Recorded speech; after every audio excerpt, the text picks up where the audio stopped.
So good morning all. तो मैं उदय छिबर एक बार फिर से आप सबका अपने यूट्यूब चैनल में बहुत बहुत स्वागत करता हूं। तो आप सबको याद होगा हमने लास्ट वीडियो में बायोडाइवर्सिटी एंड एनिमल किंगडम के बारे में बात की थी और हमने बात ये की थी कि हम नेक्स्ट वीडियो में प्लांट किंगडम के बारे में बात करेंगे। अंडरस्टूड? तो मैं इस वीडियो में आपको प्लांट किंगडम के बारे में बताऊंगा। उससे पहले कुछ बेसिक चीजें बताएंगे ताकि आपके माइंड में एक प्लांट किंगडम के लिए जो बेसिक चीज है वो आपके माइंड में रिस्टोर हो। अंडरस्टूड? तो चलिए स्टार्ट करते हैं। तो जैसा कि हमारा आज का टॉपिक है प्लांट डाइवर्सिटी ऑफ इंडिया, तो सबसे पहले मैं आपको प्लांट की क्लासिफिकेशन के बारे में बताऊंगा कि प्लांट को हम क्लासिफाई किस वे में करते हैं। अंडरस्टूड? तो चलिए स्टार्ट करते हैं लेक्चर। क्लासिफिकेशन की बात करता हूं तो क्लासिफिकेशन में सबसे पहला आता है हर्ब्स। अब आपने हर्ब्स और श्रब्स तो सबने पढ़ा होगा स्कूल में, 7th 8th 9th में सबने। तो हर्ब्स का मतलब क्या होता है और श्रब्स का मतलब, ये डिफरेंस मुझे जहां तक लगता है आप सबको बेसिक क्लियर होगा। हर्ब जो होते हैं हमारे, हर्ब्स होते हैं सॉफ्ट स्टेम होती है जिनकी स्टेम जो होती है सॉफ्ट होती है। अंडरस्टूड? और इनकी हाइट 3 फुट मींस 1 मीटर से ज्यादा इनकी हाइट नहीं जाती, उन्हें हम कहते हैं हर्ब्स। अंडरस्टूड? जो इनके ऑपोजिट होते हैं, इनकी स्टेम अगर सॉफ्ट है तो इनकी स्टेम थोड़ी हार्ड वुडी होती है और इनकी हाइट 6 मीटर से ज्यादा नहीं जाती। अंडरस्टूड? इन्हें हम कहते हैं श्रब्स।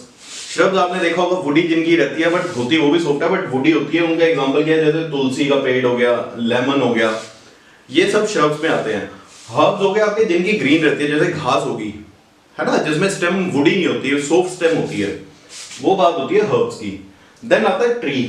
अब ट्री आप सबको पता है, ट्री में आपका क्या होता है, रूट्स होती हैं, फिर स्टेम होती है, फिर ब्रांचेस निकली होती हैं, फिर आगे लीव्स होती हैं, फ्लावर होते हैं। तो लीव्स में क्या होता है, ये वाला एरिया आपका काफी स्ट्रॉन्ग होता है, वुडी स्टेम होती है इसकी। तो ये डिफरेंस आता है ट्री का। और इनकी height as compare to shrub ज्यादा रहती है। अंडरस्टूड? वही एग्जांपल हो गया large woody perennial plant, single well defined stem. Understood? इसके बाद आता है पैरासाइट्स। पैरासाइट्स आपको वैसे भी एग्जांपल पता होगा। पैरासाइट्स क्या होते हैं, जैसे जौ हो गया या कोई चीज जो चिपक जाती है, जो चिपक चिचड़, जैसे आज की डेट में डॉग्स के अंदर टिक्स लग जाते हैं, तो वो बेसिकली पैरासाइट्स है। आपके अंदर लग के आपका खून पी के वहां से नरिशमेंट लेते हैं। अंडरस्टूड? तो nourishment from the other living organisms grow on living plants and penetrate their sucking roots. मतलब अगर एक प्लांट है आपका ये, तो इसके ऊपर पैरासाइट आएगा, यहां से रूट्स को सक करेगा, रहेगा भी यहां पे, पेनिट्रेशन कह लो या नरिशमेंट कह लो, यहीं से ही लेके ग्रोथ लेगा। इसे कह देते हैं पैरासाइट्स। अब पैरासाइट्स की बात करें तो 2 टाइप के पैरासाइट्स होते हैं कैटेगरी में। फर्स्ट एक जिनको हम कहते हैं टोटल पैरासाइट्स। टोटल पैरासाइट्स का मतलब कि जो अपने होस्ट से 100% नरिशमेंट लेते हैं।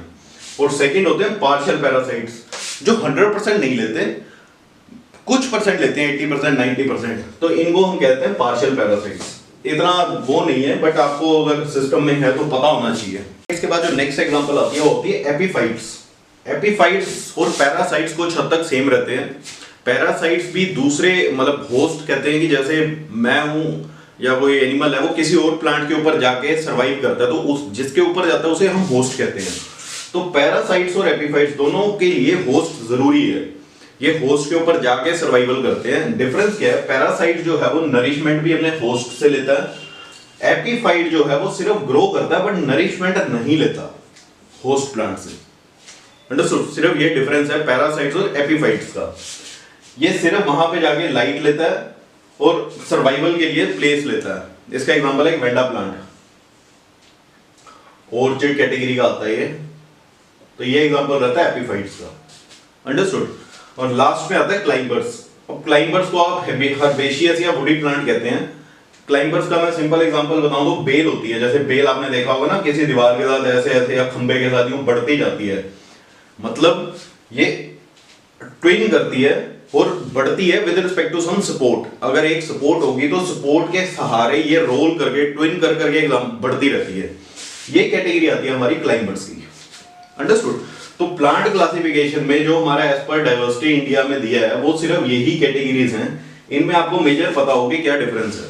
ओके? तो ये सब होने के बाद नेक्स्ट आता है कि हमारा एबायोटिक कंपोनेंट्स का इफेक्ट क्या रहता है प्लांट की ग्रोथ पे। अंडरस्टूड? तो प्लांट की ग्रोथ पे एबायोटिक कंपोनेंट्स का क्या इफेक्ट रहता है। एक तो फर्स्ट रहता है एबायोटिक कंपोनेंट में क्या क्या चीजें हैं, लाइट होगी, फ्रोस्ट होगी, स्नो होगी, टेम्परेचर हो गया। ठीक है? लाइट का इंपैक्ट क्या रहता है कि लाइट आपको पता है ट्रांसपिरेशन फोटोसिंथेसिस के लिए रिक्वायर्ड है। तो लाइट उसकी ट्रांसपिरेशन ग्रोथ के लिए, सर्वाइवल के लिए प्लांट के बहुत जरूरी है। अंडरस्टूड? तो इसका इंपैक्ट आ गया पॉजिटिव इसके ऊपर। फ्रोस्ट का इंपैक्ट क्या आता है? फ्रोस्ट होने की वजह से प्लांट में डिहाइड्रेशन हो जाती है, सूखना शुरू हो जाता है वो, तो इसका इंपैक्ट आ गया प्लांट पे नेगेटिव। स्नो, जब स्नो पड़ती है, स्नो की वजह से क्या होता है, अब एक स्टेम है, अगर स्टेम के ऊपर इतना वेट है तो वो इतनी बियर कर सकते हैं, बट जब स्नो पड़ती है तो वो ओवरवेट हो जाता है। ओवरवेट कह लो या हैवी कह लो, ये भी नेगेटिव है, जिस वजह से दब जाता है, प्लांट डेड हो जाता है। टेम्परेचर की वजह से रूट्स इसकी ड्राई हो जाती हैं, जिस वजह से जो ट्रांसपिरेशन नीचे से ऊपर पानी आता है वो सूख जाता है और ऊपर प्लांट खराब हो जाता है। फ्रोस्ट और टेम्परेचर का इंटरलिंक्ड है, डिहाइड्रेशन दोनों है। इसकी डिहाइड्रेशन आप रूट से स्टार्ट कर सकते हैं, इसकी सरफेस से। अंडरस्टूड? और एक टर्म आती है डाईबैक। डाईबैक का मतलब क्या होता है? जब प्लांट के अंदर या तो कोई डिसीज आ जाती है या फिर कोई इंसेक्ट की वजह से या पैरासाइट की वजह से उसकी हेल्थ खराब हो जाती है और प्लांट डाई हो जाता है, वो कैटेगरी होती है डाईबैक की। Understood?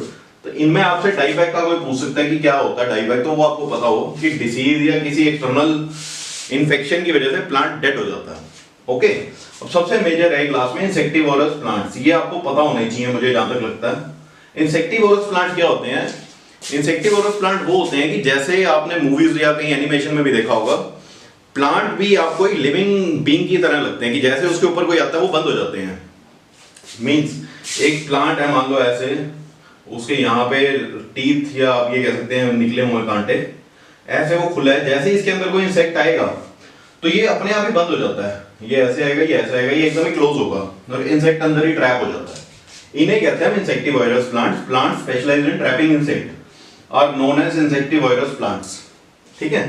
These plants are special attraction, इनमें एक अट्रैक्शन होती है, ये देखने में आपको बड़े कलरफुल लगेंगे, स्वीट सिक्रेशन होगा, स्मेल अच्छी आएगी इनसे, और ये अपने विक्टिम को प्रभावित करते हैं, आकर्षित करते हैं कि वो इनके ऊपर आता है। ओके, तो ये बेसिकली इंसेक्टिवोरस प्लांट रहता है। इसकी दो टाइप रहती हैं, first one is active, second one is passive. अब एक्टिव का मतलब है जो ऐसे है कि खुला रहता है, देन जब प्लांट उसके अंदर आया तो उसने बंद कर दिया अपने आप को। और पैसिव में क्या रहता है? इसका पिटफॉल मैकेनिज्म रहता है, मीन कुछ इस तरह से रहेगा, ये जार टाइप की वन वे है, जैसे इंसेक्ट अंदर आया वो बाहर नहीं जा सकता। अंडरस्टूड? ये जार लाइक स्ट्रक्चर होता है और ये ओपनिंग क्लोजिंग मैकेनिज्म होता है। तो ये बेसिकली इंसेक्टिवोरस प्लांट्स का एग्जांपल है। अंडरस्टूड? तो ये हमारा आज का लेक्चर था, जो मैं उम्मीद करता हूं आपको समझ आया होगा। तो प्लीज वीडियो को एक बार दोबारा देखिए ताकि आपके माइंड में कोई डाउट ना रहे, एंड इन दी एंड वही वीडियो को प्लीज लाइक कीजिए, चैनल को सब्सक्राइब करना मत भूलिए।